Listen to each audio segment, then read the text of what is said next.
Thank you, Mr. Speaker. It is a pleasure to rise and support and talk about the Housing Accords and Special Housing Areas Bill in its second reading.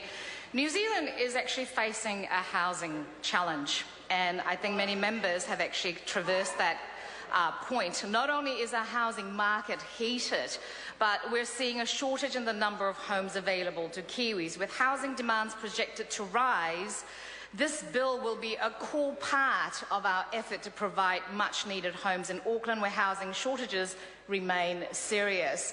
And it was actually interesting to note the Labour opposition and the Green member talking about the fact that we do have a shortage in housing supply. And it's interesting to note that the only answer that Labour has actually provided is the Kiwi Bill. And let's actually talk about the Kiwi Bill that they actually provide as an answer. And they actually say they can provide 100,000 homes for $300,000. And we all know that an average section of an Auckland section is about $325,000, $325,000 to $350,000. So we are talking about, Labour is probably only talking about the homes without the land. If that's the case, I say to you, Mr. Speaker, they are paying far too much for a house, for $300,000. And Maurice Williamson, Honourable Maurice Williamson, has actually proven that in his starter home design competition, which I think they built it for $165,000. We know we can actually build homes cheaper. It's just that the land itself costs so much more, and there is no way that Labour can possibly say they will deliver 100,000 homes for $300,000. That's delusional.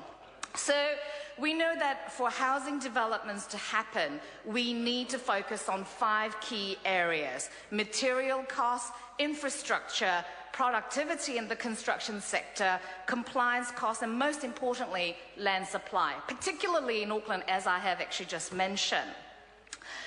We can meet the needs of real Kiwis looking for real homes we cannot actually meet the needs of real Kiwis looking for real homes, realistic home prices, without addressing our land supply issue. And this is exactly what this bill does.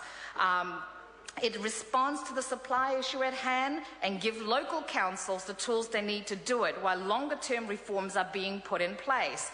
While drafting this bill, we had the opportunity to hear more than 60 submissions, sir, and understand the concerns raised by many members of the community. Some of the issues raised asked just how pressing the need for this bill was, whether our policy was justified, and what the unintended consequences of this bill might be.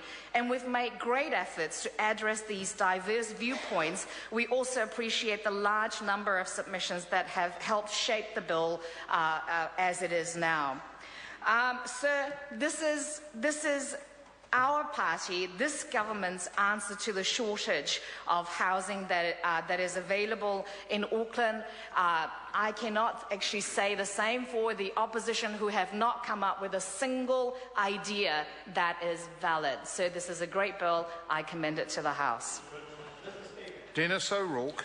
Mr. Speaker, the National Government's housing policy